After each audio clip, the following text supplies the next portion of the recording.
Good morning. On Monday of the festive days in Germany, I think not so many people in the world have two free days. This is always so beautiful in our country that we still stick to some of these originally religious days, which has to do with the Holy Spirit. And although I do not go to church, and sometimes, very seldom, I listen to a service, I feel something of it. I still really remember what this meant, in a way.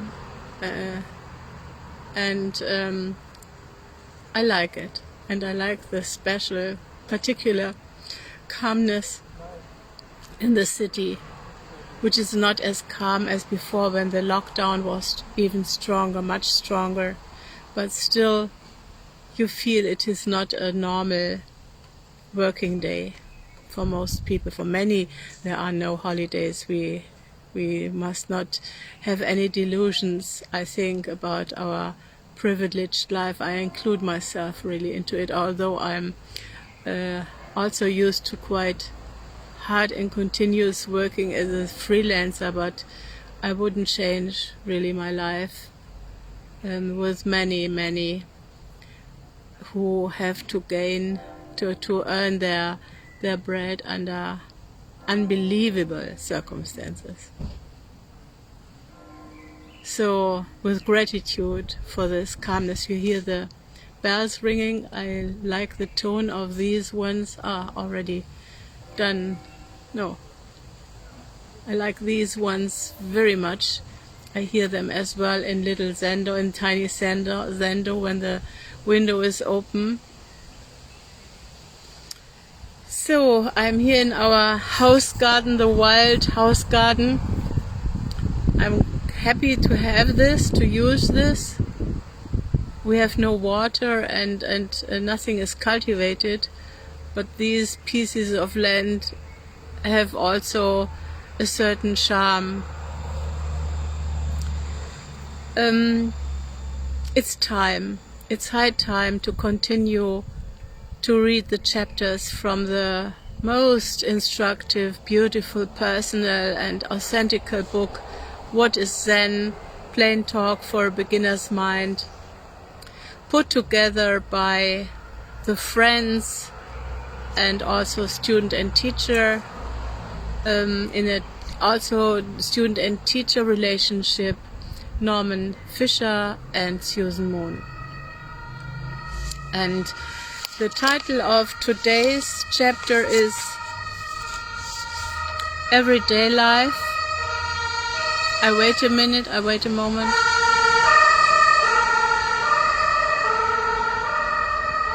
There must be quite an accident. I'm living at a street which goes up a hill, and on top of the hill there is a hospital. So sometimes many of these ambulances run this way, and at the same time I'm sad because something for sure has happened. On the other hand, I'm happy that these often volunteering people are doing this job. This is what I meant before. So this is one of the unbelievable dedication of some who give their free time to save the life of many. The title of the chapter is, I repeat it now, is Everyday Life and Everyday Relationships. What an important title. A title that has also in it the term used for the foundation Everyday Zen, I'm glad to be part of. Susan Moon is asking the question, how will Zen practice affect my family, relationships, my work relationships? What a good question, I think, don't you think? Because sometimes I think people And perhaps we also didn't start with a practice, and sometimes broke it for some time, because it has an effect, and not only easy ones, beautiful ones.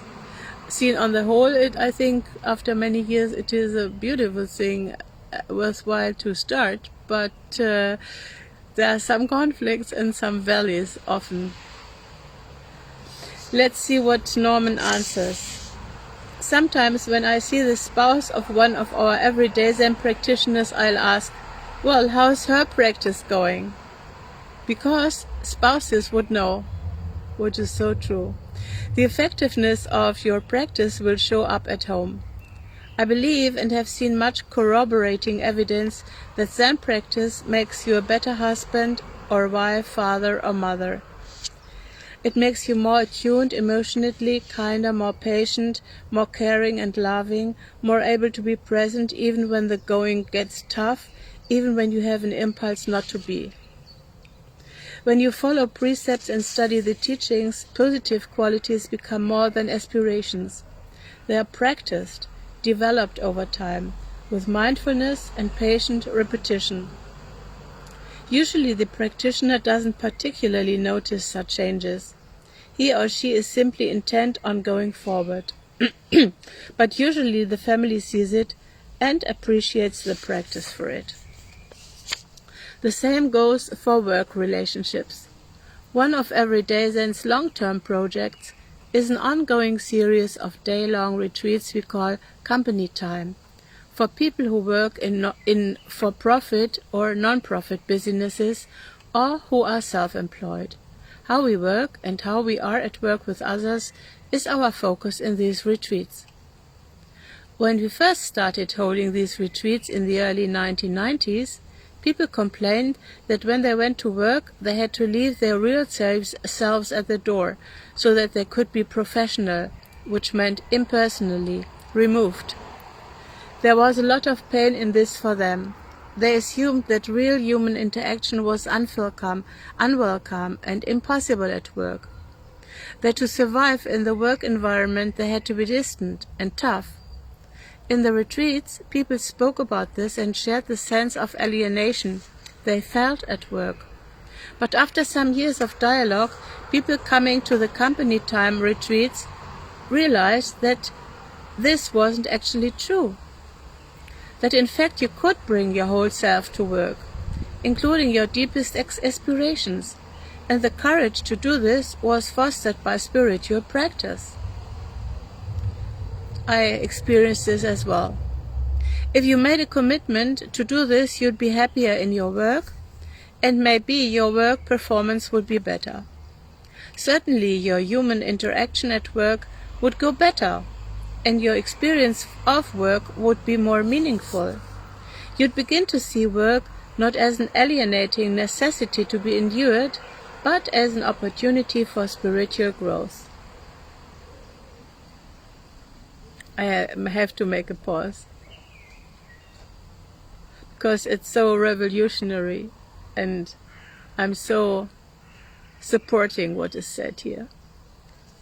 The foundational idea we work with at Everday Zen is that Zen practice isn't what happens in the Zendo, the monastery, or when you come to hear teachings or participate in ceremonies.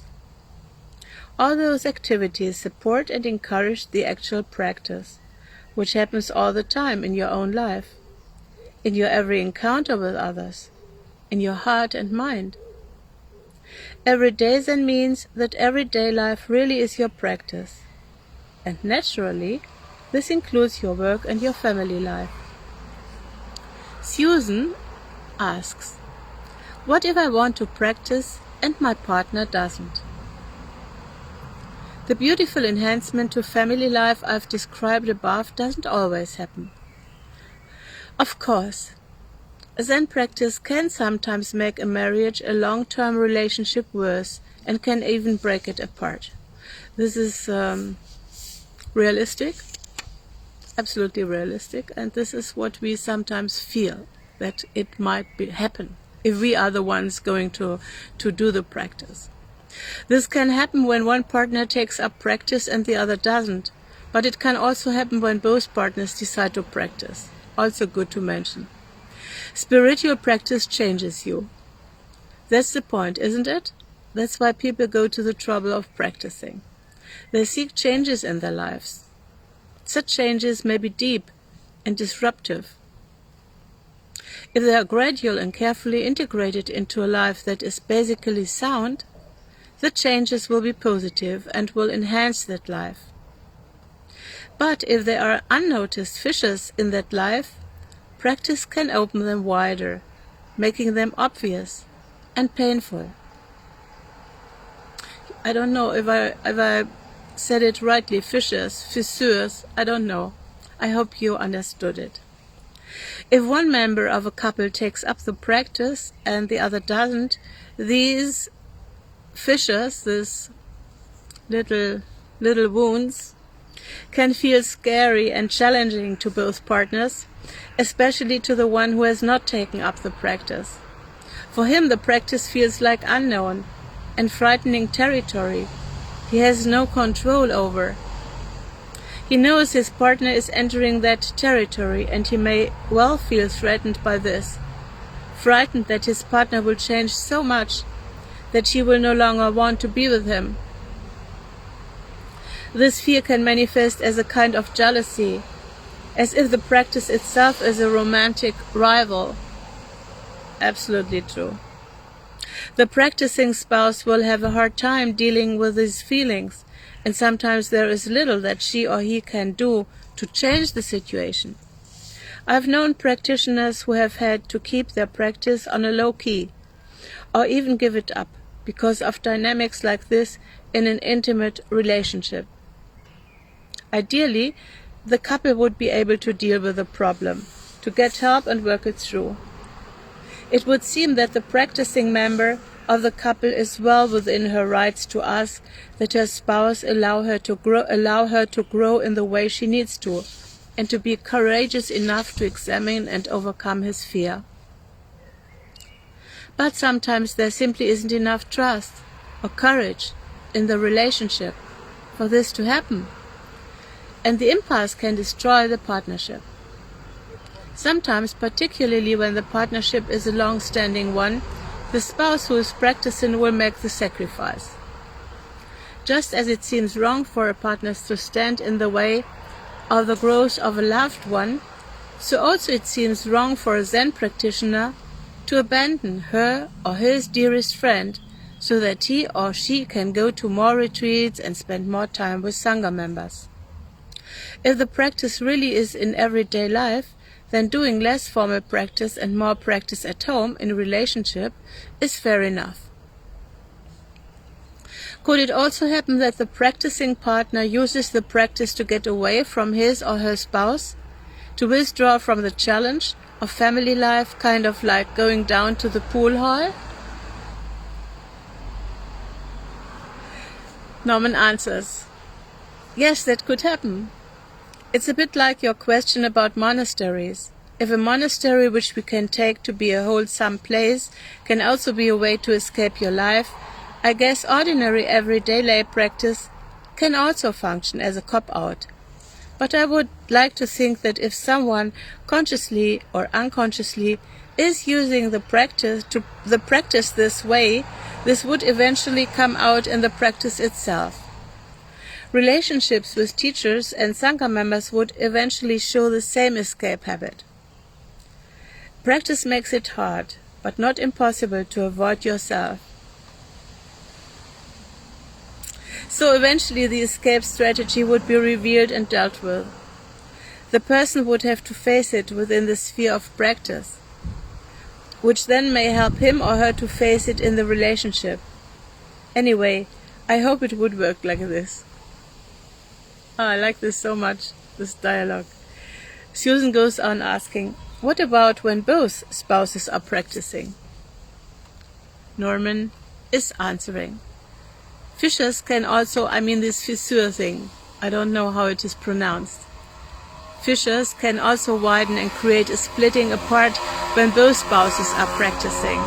In this case, both partners have the resources and the capacities to understand the situation better, and neither one has to be frightened about the unknown nature of what the partner is going through. They can communicate, and the Sangha can help them to do that. I've seen marriages be completely reconstituted for the better through the practice of both partners. But where the partnership isn't sound to begin with and should be dissolved, it will be, and practice will support the always difficult dissolution, making it feel less lonely and less like a failure. Susan, if it's important to me to be in following the way of Zen, does that mean that my friends who are not Zen practitioners are not living a deeply spiritual life? No, says Norman. One of the things I love most about Dogen's teaching is his insistence that all beings are Buddha nature. In brackets, the text he cites for this idea actually reads, have Buddha nature. But Dogen creatively misreads it as are Buddha nature, to make the point even more emphatic.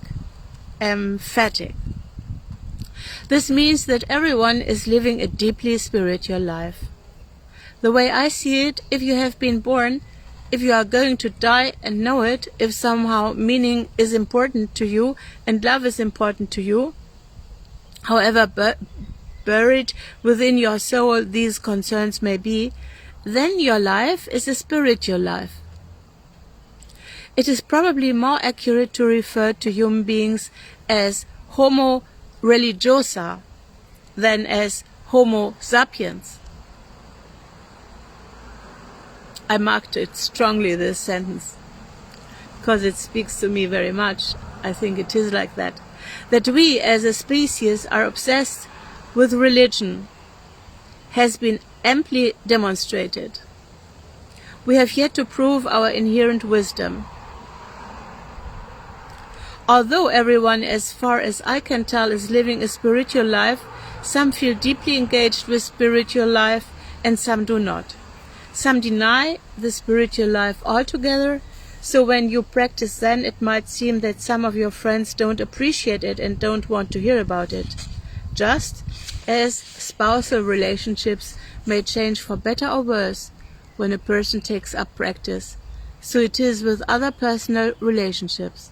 It's not unusual for people who take up practice to gradually change the nature of their friendships. For some old friends to disappear from one's life, some friendships to grow warmer, and new friendships to form. And now Susan asks, or contributes, that's true, and I've developed meaningful friendships with Dharma brothers and sisters, but I'm getting at something else. My beloved family members and most of my oldest friends do not practice Zen or any other religion and probably would not describe themselves as spiritual. Most of them have no particular interest in meditation, but they are deep loving beings whom I trust completely and with whom I feel a soul connection. How could this be? It makes me wonder why Zen practice is so all-fired important to me. Norman, the same is true for me. I don't find it odd at all. As I said, I think everyone is living what I consider a spiritual life. Even if they don't think so, my Zen practice attunes me to that life in myself and in everyone else I meet and know, so I can appreciate everyone more for their, as you say, deep, loving natures, and I can trust and love them deeply.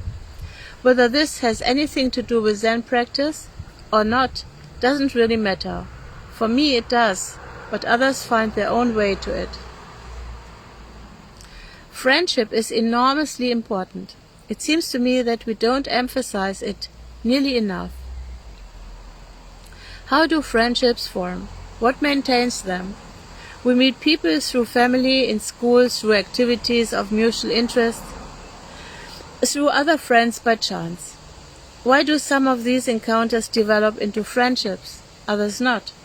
Somehow we are attracted to some people in our lives more than others. I find this mysterious.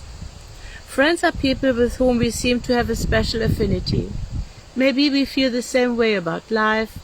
Maybe we have the same interests, the same passions, have undergone the same trials. Or maybe we have just happened to go through important experiences, side by side. Most people have friends with similar backgrounds. But often we have friends who have quite different backgrounds. And yet somehow affinity is there. In Japan there is a folk saying that when we enjoy a special friendship, it's because we have been friends in a past life. I'm beginning to believe this, not in a literal sense, although why not, but in the sense that yes, there is something profound and deeply moving about friendship.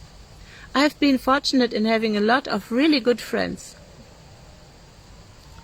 We ought to value friendship more than we do. It's been my experience that practice enhances friendships and makes you appreciate it more. Practice shows you that beyond common interests and shared history, there's something more. Through our relationships, we literally create one another. And to appreciate and understand our own life, we have to appreciate and understand the lives of others, especially those of our friends.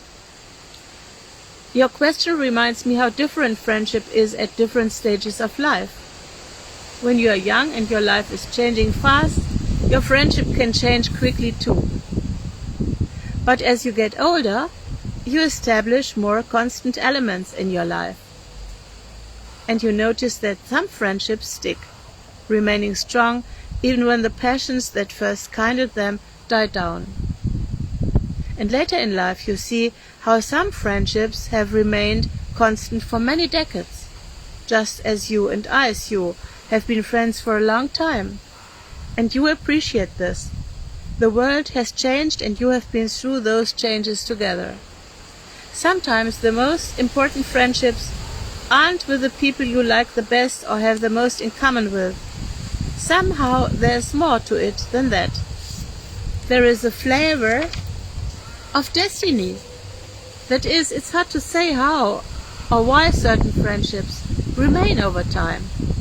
But certainly practice makes you appreciate them more and see more in them. And then comes the time of life when you begin to lose your friends to death. This becomes profoundly sad, if also beautiful, as it reminds us of the preciousness of love. And here I want to stop for today, because it's a long chapter again, and I divide it in two, and it's nice to let this last sentence reverberate in us, isn't it? I will repeat it. This becomes profoundly sad, if also beautiful, and it reminds us of the preciousness of love, which is profoundly true.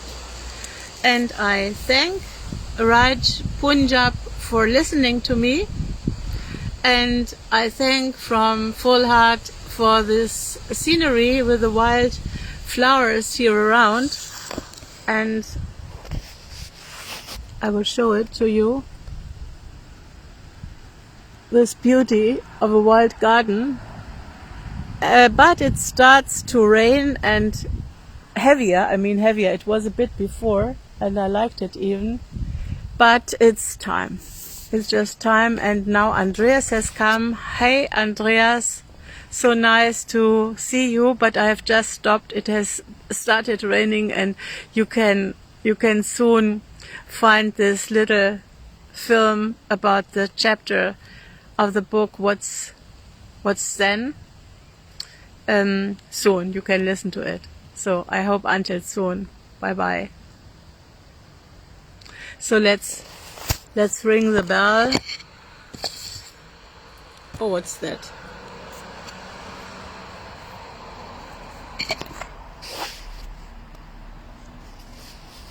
I was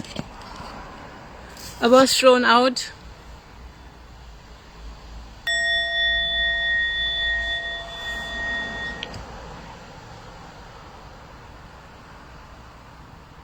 Until soon, I hope. I won't be there reading next Saturday, I think. Maybe I do, but maybe it's too much because we have a half-day sit starting quite early. Perhaps you want to join us. I will soon announce it on my page, and if you want to take part of it, we will install a Zoom link, and you know all this. Bye bye.